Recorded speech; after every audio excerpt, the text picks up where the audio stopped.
దేవుని ప్రజలైనటువంటి వారలారా, దేవుడు గత 3 రోజులు ఉపవాస ప్రార్థనలన్నీ కూడా ఆయన ఆశీర్వాదకరంగా ఆయన సన్నిధినందు ప్రభువు జరిగించి ఉన్నారు.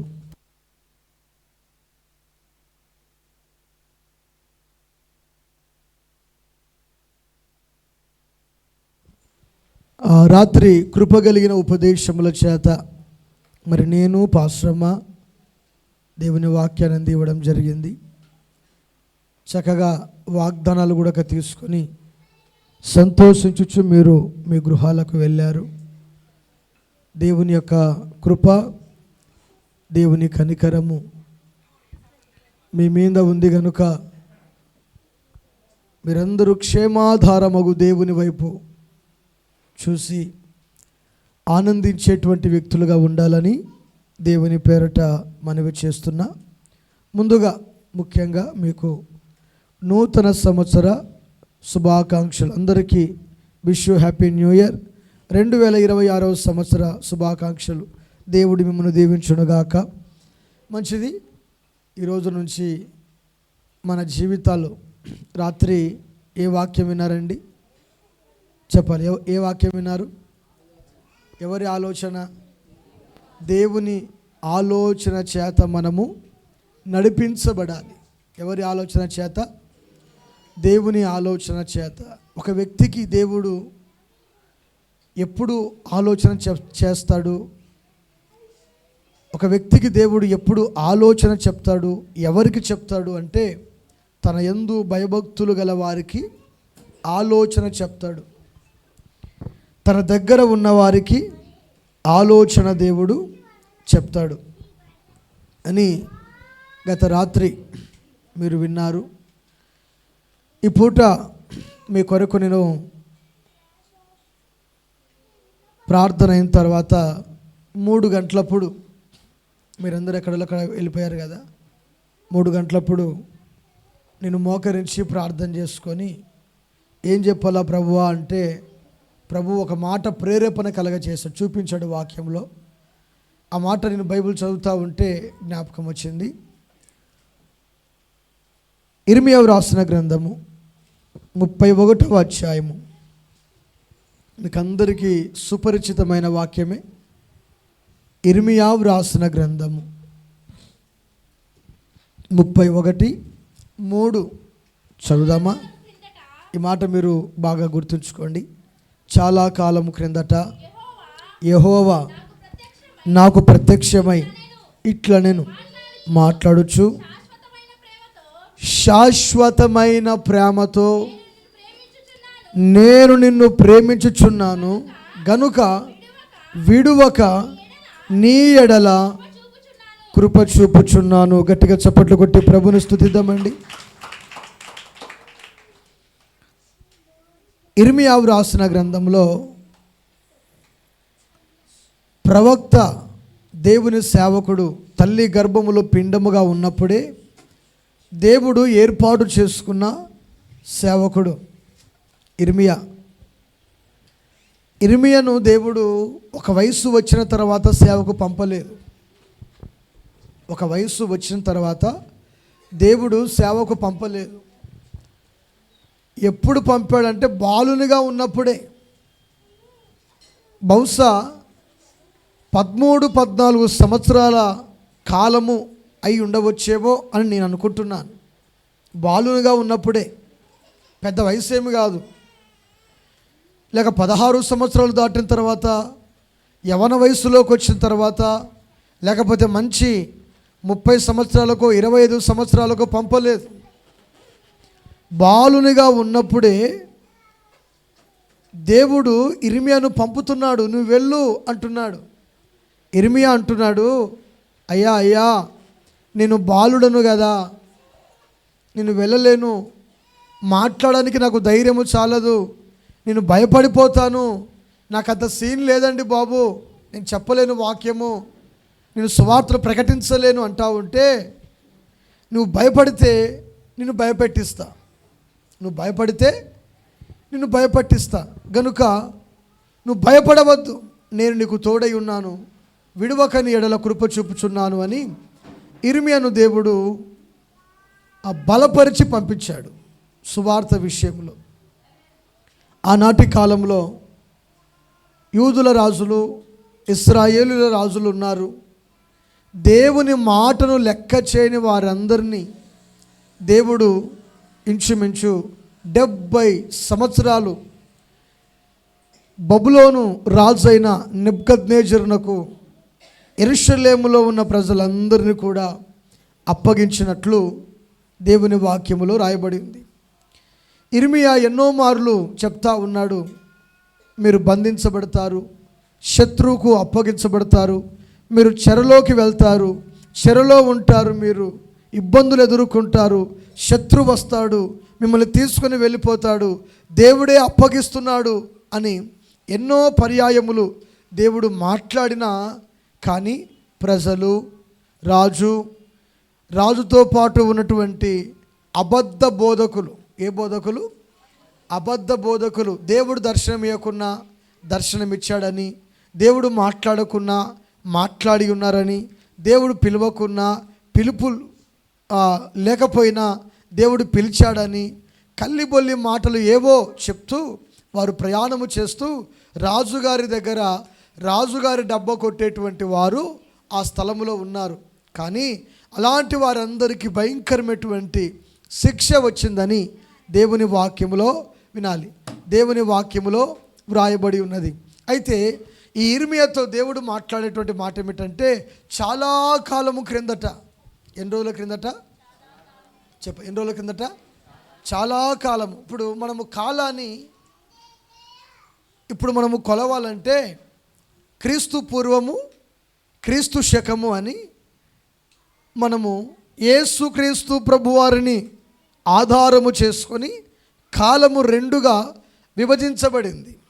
అయితే కాలము అంటే అది ఒక నెల కాదు, వారము కాదు, లేకపోతే కొన్ని నెలలు ఎంత మాత్రమును కాదు, సుమారు ఇంచుమించు చాలా సంవత్సరాలు, లాంగ్ టైం, చాలా సంవత్సరాలు అయింటుంది దేవుని యొక్క వాక్యము ప్రత్యక్షము కాక. దేవుని యొక్క వాక్యము ప్రత్యక్షము కాక లాంగ్ టైం, చాలా కాలము క్రిందట దేవుడు నాకు ప్రత్యక్షమై చెప్పిన మాట చాలా కాలం జరిగి చాలా కాలం అయిపోయింది, జరిగి చాలా రోజులు అయిపోయినాయి, చాలా కాలం అయిపోయింది. మీ బంధువులతో ఒకవేళ మీ గొడవలు ఉన్నాయనుకోండి, కొన్ని ఏండ్లు, కొన్ని తరాలు ఏమని చెప్తారు? మేము మాట్లాడక వాళ్ళతో చాలా కాలం అయిందిలేండి, వాళ్ళ ఇంటికి పోక, వాళ్ళ గడప తొక్కక, వాళ్ళ ఇంట్లో పట్టు చీర కూడా కట్టుకొచ్చుకోక, ఇంకా వాళ్ళ ఇంట్లో 5,000 వేసి 4 మెతుకులు తినక చాలా కాలం అయిందిలేండి, ఇప్పుడు కాదులేండి, వాళ్ళకు మాకు పడదులేండి. ఎన్ని రోజులైంది? ఒక నెల, ఒక వారము, 10 రోజులంటే కొలత పెడతారు. నెల అయింది, వారం అయింది, 10 రోజులైంది, 2 వారాలు అయింది, 2 నెలలు అయింది, 3 నెలలు అయిందని. కానీ ఇక్కడ కాలము అని మాట రాయబడింది. చాలా కాలము క్రిందట దేవుని యొక్క వాక్యం అంట ఇర్మియాకు ప్రత్యక్షమై చెప్పిన మాట ఏమిటంటే, శాశ్వతమైన ప్రేమతో నేను నిన్ను ప్రేమించుచున్నాను గనుక విడువక నీ ఎడల కృప చూపుచున్నాను అన్నాడు. హల్లెలూయా.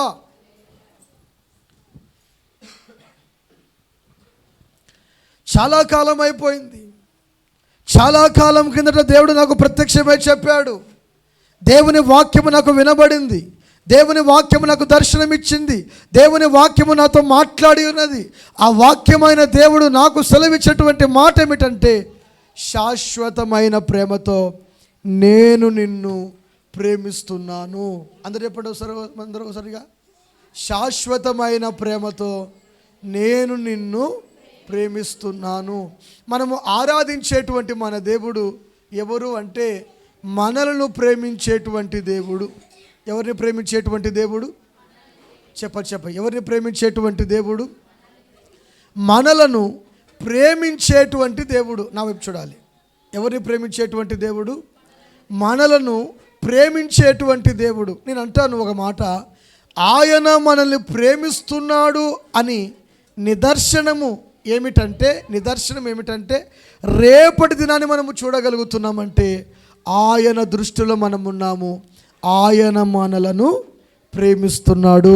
గట్టిగా చప్పట్లు కొట్టి ప్రభుని స్తుతిద్దాం. క్రీస్తునందు ప్రియ దేవుని ప్రజలారా, దేవుడు మనల్ని ప్రేమిస్తున్నాడు అని చెప్పడానికి నిదర్శనము ఏదైనా ఉన్నదా అంటే ఉంది. సంవత్సరము రావడమే దేవుడు నిన్ను నన్ను చెప్పరే ప్రేమిస్తున్నాడు. యోహాను సువార్త 3వ అధ్యాయంలో దేవుడు లోకమును ఎంతో ప్రేమించెను, కాగా ఆయన తన అద్వితీయ కుమారుని యందు విశ్వాసం ఉంచువాడు నశింపక నిత్య జీవం పొందినట్లు యేసుక్రీస్తు ప్రభువారిని దేవుడు మనకు అనుగ్రహించి ఉన్నాడంట. గట్టిగా చప్పట్లు కొట్టి ప్రభుని స్తుతిద్దాం. బిగరగొట్టండి. దేవుడు మనల్ని ప్రేమించాడు. లోకం అంటే మట్టి కాదు, లోకం అంటే ఏంటిది? పలకరే. లోకంలో ఆడున్నావు నువ్వు? నరకంలో ఉన్నావా, భూలోకంలో ఉన్నావా? పలకరు పురుషులు యా లోకంలో ఉన్నారు? ఒక ఆమె అంటుంది, పాస్టర్ గారు నేనైతే యమలోకంలో ఉన్నా. యమలోకంలో నేను లేనండి. యమలోకంలో ఏదంటే పొద్దు మూకులు వీళ్ళ పోడే పోడే పోడే పోడే. దీనికన్నా యమలోకమే బాగుంటుందేమో, దీనికన్నా నరకమే బాగుంటుందేమో. ఈ గోల మేము పడలేం పాస్టర్ గారు. ఏపీ పెండ నీళ్ళు కాదు, ఎర్రమని నీళ్ళు తాపుతారండి వీళ్ళు అని మాట్లాడతారు. లోకం అంటే మనమే. ఎక్కడున్నాం మనం ఇప్పుడు? లోకములో ఉన్నాం. దేవుని స్తోత్రం కలుగునుగాక. లోకములో ఉన్నామా లేమా? మేము లోకంలో లేమంటే వాళ్ళ చేతులు ఎత్తండి. అందరూ కూడా లోకములోనే ఉన్నాం, కానీ క్రీస్తును కలిగినటువంటి వారు లోకములో నుండి ప్రత్యేకించబడిన వారుగా ఉంటారు. ఎవరిని కలిగిన వారు? క్రీస్తును కలిగినటువంటి వారు. దేవుడు లోకాన్ని ఎందుకు ప్రేమించాడంటే తన అద్వితీయ కుమారుని యందు విశ్వాసం ఉంచడానికి దేవుడు మనల్ని ప్రేమించి మరొక్క సంవత్సరాన్ని, ఏ సంవత్సరాన్ని అమ్మా, ఏ సంవత్సరాన్ని ఇచ్చాడు దేవుడు నీకు? మరొక్క సంవత్సరాన్ని, మరొక్క దినాన్ని, రేపటి దినాన్ని నువ్వు చూడగలుగుతున్నావంటే దేవుని దయ. అందరూ చెప్పండి, అందరూ సరిగా. ఎవరి దయ? మరొక్క సంవత్సరాన్ని నువ్వు చూడగలుగుతున్నావంటే దేవుని దయ. ఎవరి దయ? దేవుని దయ అంటారు కదా. ఏమనండి పాస్టర్ గారు? దేవుని దయ వలన ఇప్పటి వరకైతే మేము బాగానే ఉన్నాము, దేవుని దయ వలన అంతక్షేమంగానే ఉన్నాము, దేవుని దయ వలన అందరము బాగున్నాము, దేవుని దయ వలన వర్ధిల్లుతున్నాము, దేవుని దయ వలన అభివృద్ధిలోనికి వస్తున్నాము, దేవుని దయ వలన. దేవుని దయ. ఎవరి దయ ఇది? అందుకే కీర్తనకారుడు మాట్లాడతాడు. కీర్తన గ్రంథము 65వ అధ్యాయము 11వ వచనంలో ఒక చక్కని శ్రేష్టమైనటువంటి మాట అక్కడ రాయబడి ఉంటుంది. సంవత్సరమును నీ దయా కిరీటము. చూసారా? ఎవరి దయా కిరీటం అంట? చెప్పాలి.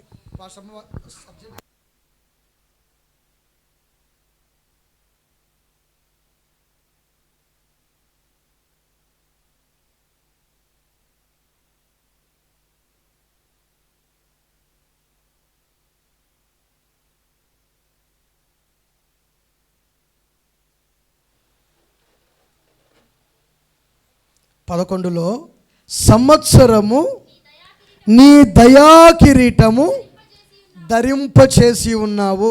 సంవత్సరాన్ని దేవుడు మనకు గిఫ్ట్గా ఇచ్చాడు. ఎలా ఇచ్చాడు? సరే అండి, దేవుడు సంవత్సరాన్ని గిఫ్ట్గా ఇచ్చాడు కదా, ఏం చేద్దాం? నా ప్రాణమా, తినుము, త్రాగుము, సుఖించుము, నీకు అనేక సంవత్సరాలు. ఎన్ని సంవత్సరాలు? ఏంటికి చెప్పరే? దేవుని దయను పొందుకుంది అందుకేనా? తిని తాగి సుఖించు అని ఒక వ్యక్తి తన మనసుతో మాట్లాడుకొని పడుకున్నాడంట. తెల్లవారేసరికల్లా దేవదూతలు ఆ రాత్రి అంటారు, ఒరే వెర్రివాడా, ఈ రాత్రే నీ ప్రాణమును దేవుడు అడుగుచున్నాడు అంట. ఎవరు అడుగుచున్నారు? ఈ రాత్రే నీ ప్రాణమును దేవుడు అడుగుచున్నాడు. తర్వాత నీవు సంపాదించేటువంటి సంపాదన, నువ్వు సంపాదించేటువంటి ఆస్తి, నువ్వు సంపాదించేటువంటి ధనమంతా కూడా ఎవరి వశంలో ఉంటుంది? వినాలి. ఈనాడు మనకంటే గొప్పవాళ్ళు, అందచందాలు గలవారు, పేరు ప్రఖ్యాతి కాంచిన వారు ఎంతోమంది మంచి మంచి ఆటగాళ్ళు, పాటగాళ్ళు, సినిమా హీరోలు, హీరోయిన్ల సైతము ఈ కాలగతుల్లో కనుమరుగైపోయి ఉన్నారు. కానీ ఒకటి, 2026వ సంవత్సరం నువ్వు చూడగలుగుతున్నావంటే అది కేవలము ఎవరి దయ? చెప్పండి, ఎవరి దయ? దేవుని దయ వలన. చెప్పండి అందరూ సరిగా.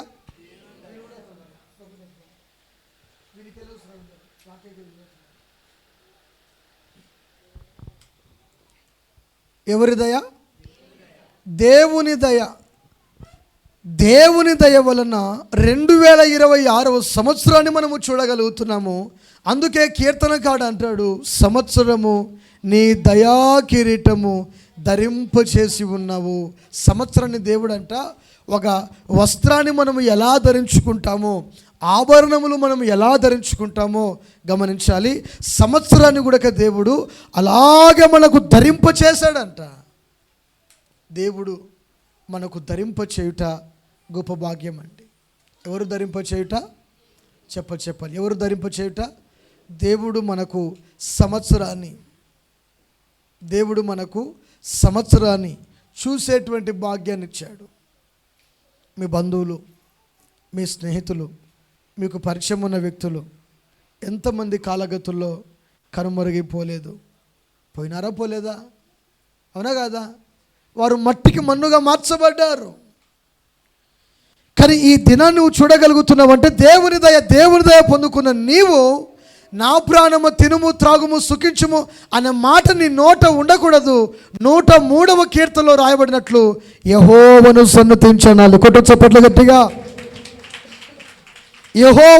నా ప్రాణమా యెహోవాను సన్నుతించుము, ఆయన చేసిన ఉపకారంలో ఏది కూడా నీవు.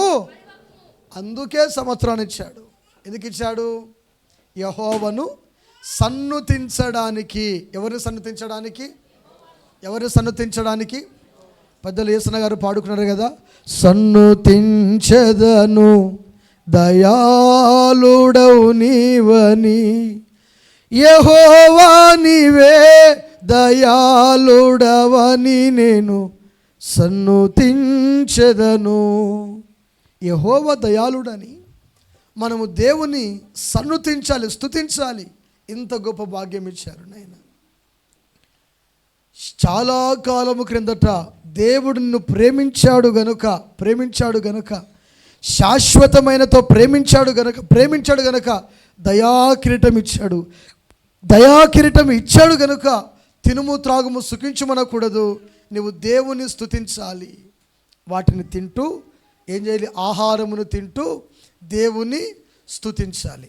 మీకు ఒక కుటుంబాన్ని పరిచయం చేస్తా. బైబిల్లో ఆ కుటుంబం చాలా ప్రఖ్యాతి కాంచినటువంటి కుటుంబమే, అందరికీ సుపరిచితమైన కుటుంబమే. ఆ కుటుంబము ప్రభు బిడ్డరా రూతు రాసిన గ్రంథంలో మనకు కనబడతారు. చూద్దాం ఒకసారిగా. రూతు రాసిన గ్రంథం 1వ అధ్యాయము 6వ వచనం చదువుదామా ఒకసారిగా. 1వ అధ్యాయము 6వ వచనం చదవండి ఒకసారిగా. వారికి ఆహారం ఇచ్చుటకు యెహోవా తన జనులను దర్శించెనని ఆమె మోయాబు దేశములో వినెను గనుక మోయాబు దేశము విడిచి వెళ్ళుటకై ఆమెయు ఆమె కోడండును ప్రయాణమైరి. ఇక్కడ ఆగుదామండి.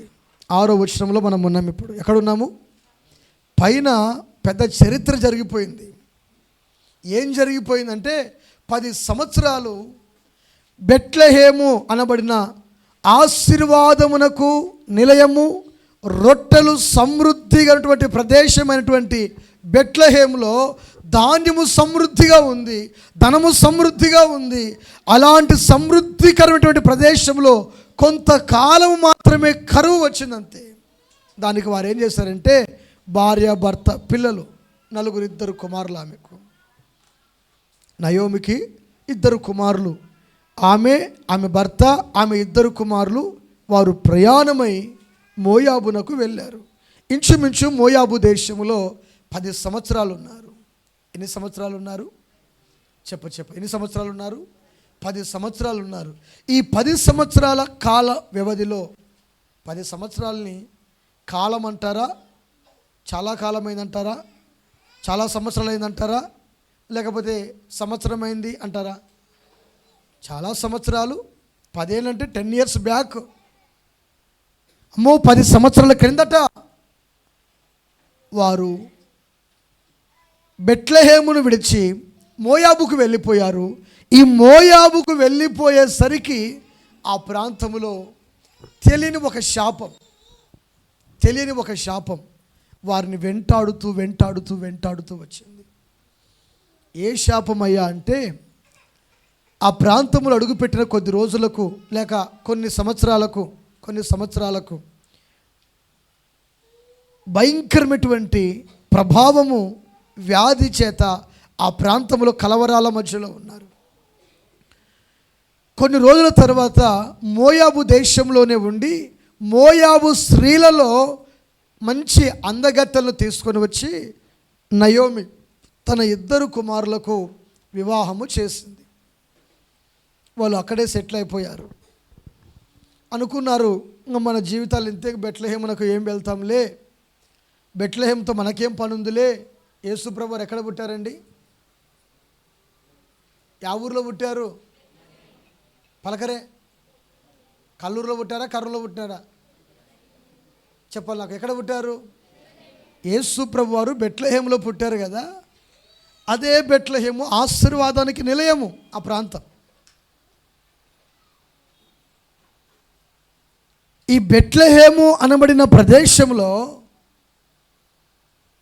ఆశీర్వాదం ఉంది. తిరిగి రావాలి వారు, కానీ వారు తిరిగి రాలేదు.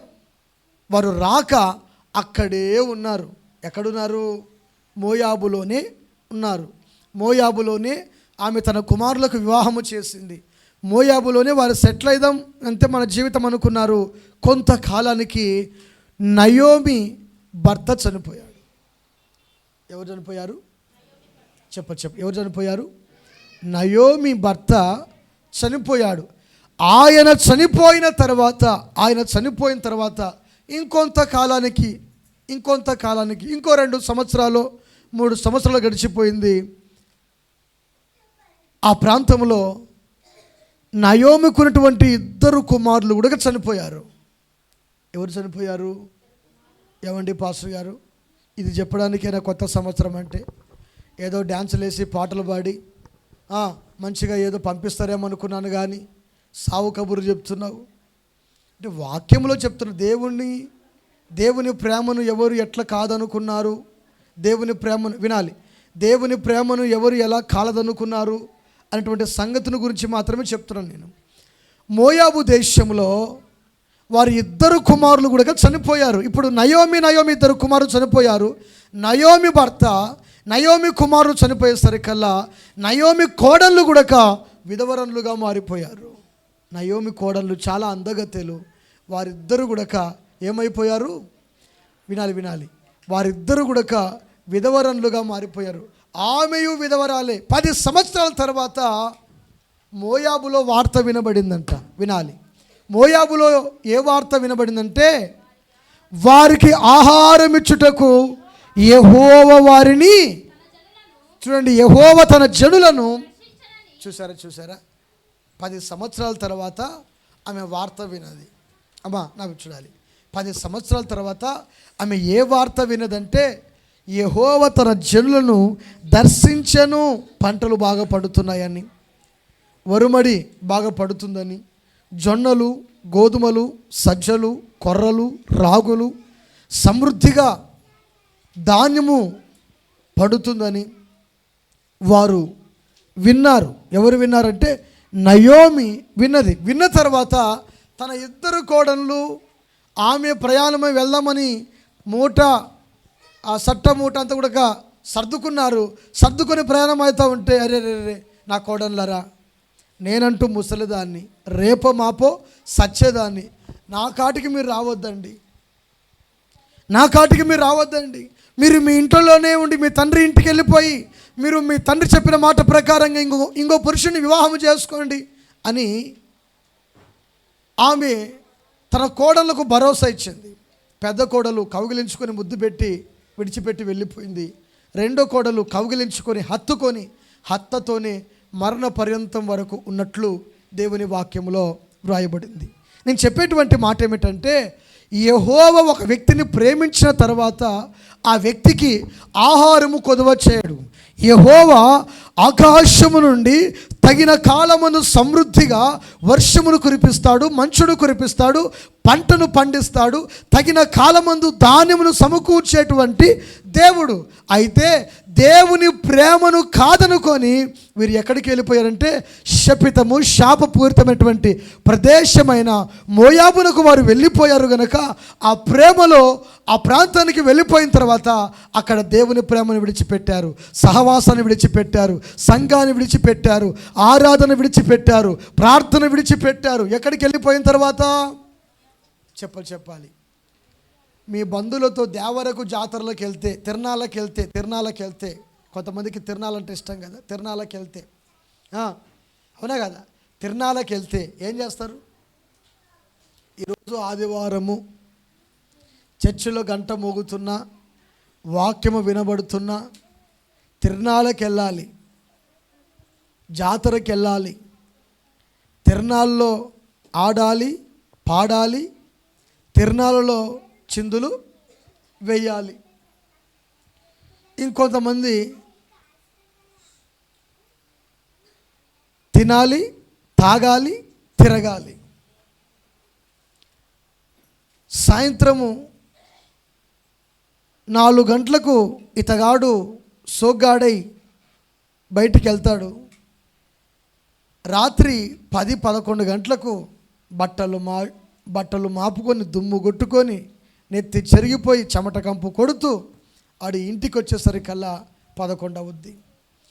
ప్రార్థన, వాక్యము, లోకములో పడిపోతే ఒక వ్యక్తి సహవాసము ఏది కూడక గుర్తుకు రావు.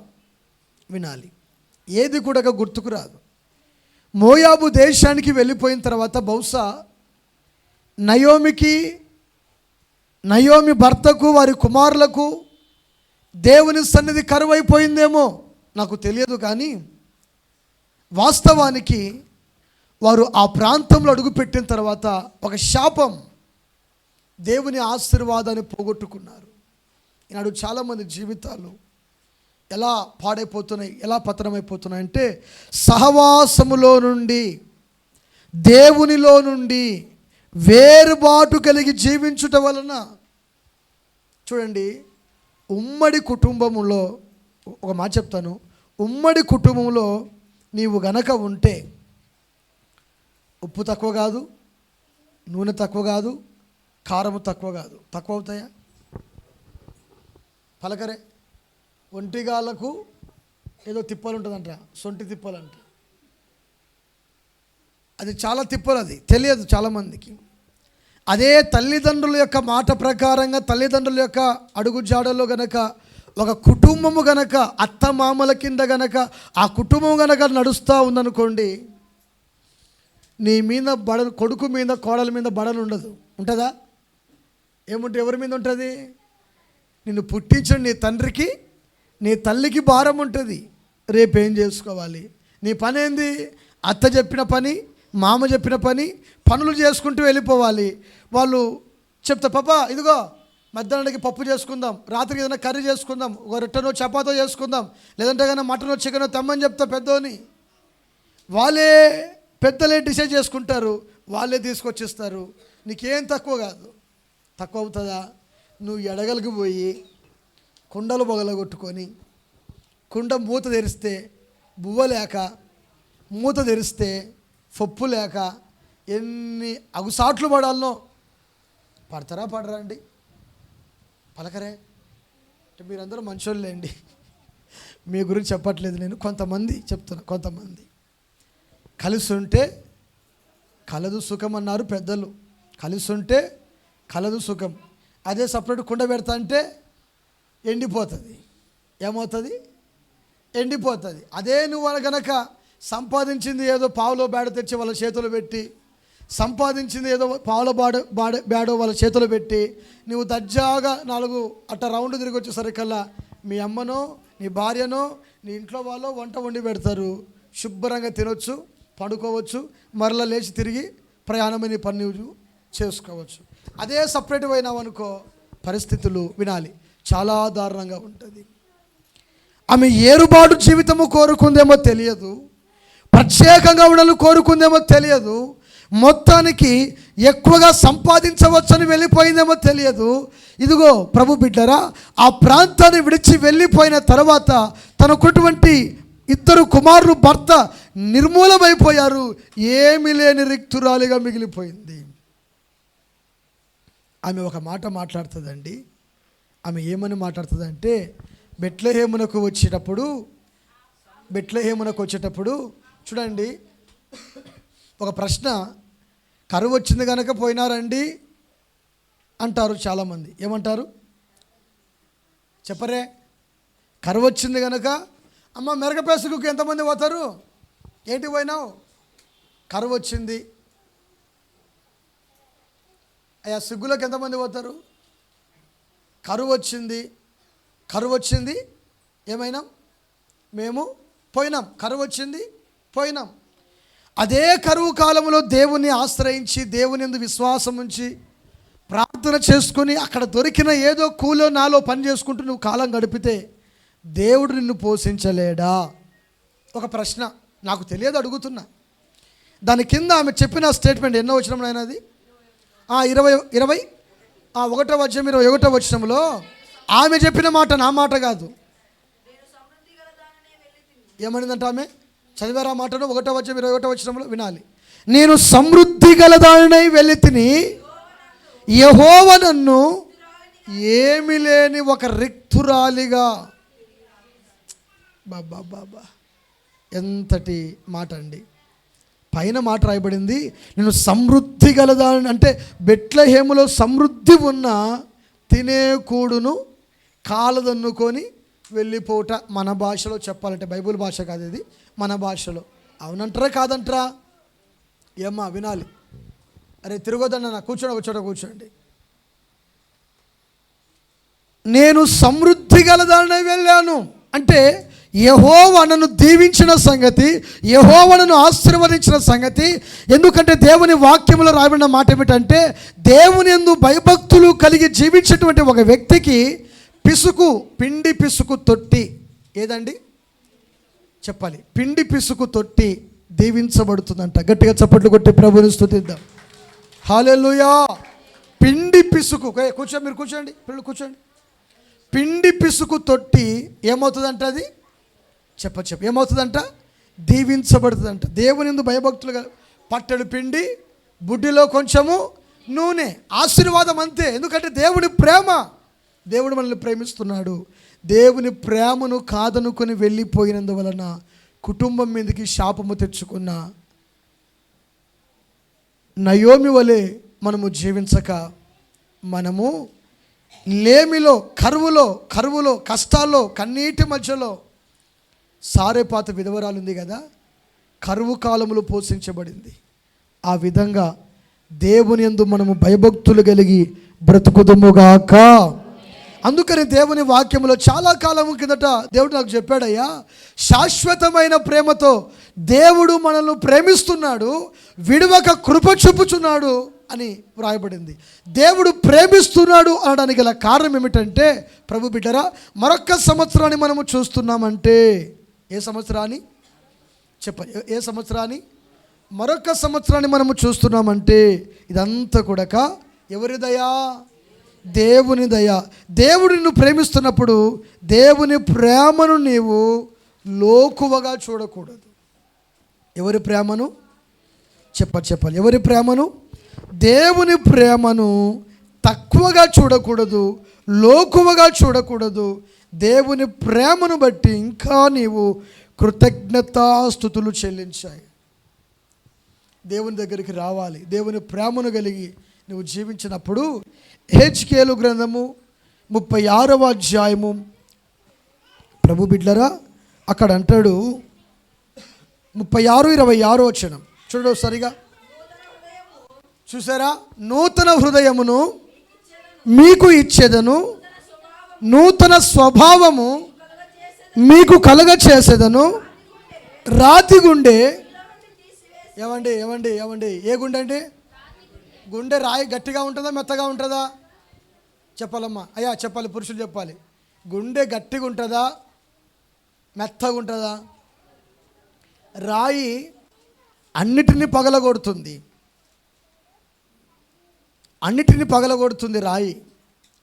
అది గట్టిగా ఉంటుంది. ఎండలో పెట్టినా, ఒక బిందె నీళ్ళు పోసి బాగా మసల కాగబెట్టినా రాయి కరుగుతుందా? కలుగుతుందా? అదే మనిషి యొక్క మాంసపు గుండె, లేక మనము తినేటువంటి పక్షులు జంతువుల గుండెలు ఉన్నాయి కదా, ఆ గుండెలు కనుక బాగా ఉడకబెడితే అది పగిలిపోతుంది. ఎందుకు? మెత్తనిది. మానవుని హృదయములో రాతి గుండె ఉంటుందంట. ఏ గుండె ఉంటుందంట? ఎంతమంది హృదయాల్లో ఉందో నాకు తెలియదు. ఎంతమందికి ఉందండి రాతి గుండె? చేయగలుగుతారా? నాలో రాతి గుండె ఉందండి. ఓకే. నాలో మాంసపు గుండె ఉందన్న వాళ్ళు చేతులు ఎత్తండి. ఎంత అమాయకంగా చూస్తారు. మాంసపు గుండె కూడా లేదా మీకు? లబ్బరు గుండె ఉందేమో బహుశా. దేవునికి స్తోత్రం కలుగునుగాక. మాంసపు గుండె. ఏ గుండెది? రాతి గుండెను తీసివేసి మాంసపు గుండెను మీకు ఇచ్చేదను. చూడండి, నూతన హృదయము మీకు ఇచ్చేదను, నూతన స్వభావము. నూతన హృదయము ఇంకా నూతన స్వభావము. నూతన హృదయము నూతన స్వభావము మీకు ఇస్తాను, నా దగ్గరికి రండి అంటున్నాడు దేవుడు.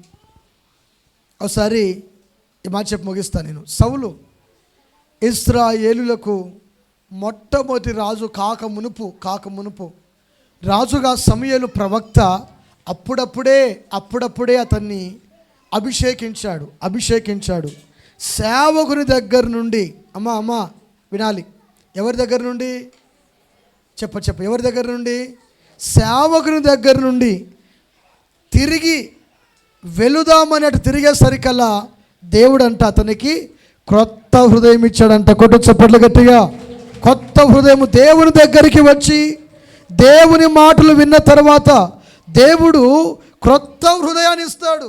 ఈ సంవత్సరంలో మీరు పాత హృదయంతో పోతారా, కొత్త హృదయంతో పోతారా? ప్రతి సంవత్సరము కొత్త హృదయమే. ప్రతి సంవత్సరము దేవుని వాక్యములో సమూయేలు రాసిన మొదటి గ్రంథము 10వ అధ్యాయము 9వ వచనం. అతడు సమూయేలు వద్ద నుండి వెళ్ళిపోవుటకై, చూసారా, సమూయేలు దగ్గర నుండి వెళ్ళిపోవుటకై తిరుగగా దేవుడు అతనికి క్రొత్త మనస్సు అనుగ్రహించెను. ఆ దినముననే ఆ సూచనలు కనబడను. గట్టిగా చప్పట్లు కొట్టి ప్రభుని స్తుతిద్దామా? ఏమండి, ఎక్కడి నుంచి వెళ్తున్నాడు ఆయన? చెప్పచ్చు. ఎక్కడి నుంచి వెళ్తున్నాడు? సమూయేలు బ్రాందీ షాప్లో ఉన్నాడా? చెప్పాలి నాకు. సమూయేలు సినిమా థియేటర్లో ఉన్నాడా? సమూయేలు బస్టాండ్లో ఉన్నాడా? సమూయేలు దేవుని పర్వతం మీద ఉన్నాడు, దేవుని సన్నిధిలో ఉన్నాడు. దేవుని పర్వతం మీద దేవుని సన్నిధిలో బలులు అర్పించి వారు ఉన్నారు కనుక ఆ స్థలము నుండి సౌలు వెనక్కు తిరిగేసరికల్లా, సమూయేలు దగ్గర నుండి వెనక్కు తిరిగేసరికల్లా దేవుడు అంట అతనికి క్రొత్త మనసు అనుగ్రహించాడంట. ఆ క్రొత్త మనసు అనుగ్రహించినట్లు సూచనలు ఏం కనబడాయంట? ఈ సంవత్సరంలో నీకు సూచనలు కనబడ్డాయా? నా మనసు మారింది. అయ్యా నిద్రపోకూడదు అమ్మా. నా మనసు ముగిస్తున్నాను నేను. నా మనసు మారింది, నా హృదయము మారింది. ఏంటిది ఇది? మారింది అనడానికి ఒక సూచన. అప్పుడే అతనికి సూచనలు కనబడెను. మారినట్లు హృదయములో మార్పిడి కనబడుతుంది. చూడండి, యేసుక్రీస్తు ప్రభు వారి దగ్గరికి వస్తే మత మార్పిడి జరగదు. యేసుక్రీస్తు ప్రభు వారి దగ్గరికి వస్తే మనస్సు మార్పిడి జరుగుతుంది. ఏ మార్పిడి జరుగుతుంది? మనస్సు మార్పిడి. ఈ మనస్సు మార్పిడి ఎక్కడ జరిగింది అంటే దేవుని వాక్యములో సమూయేలు యొద్ద నుండి సౌలు వెనక్కు తిరిగేసరికల్లా యెహోవా అతనికి క్రొత్త హృదయమును, క్రొత్త మనస్సును, కొత్త బుద్ధిని ఏం చేశాడంట?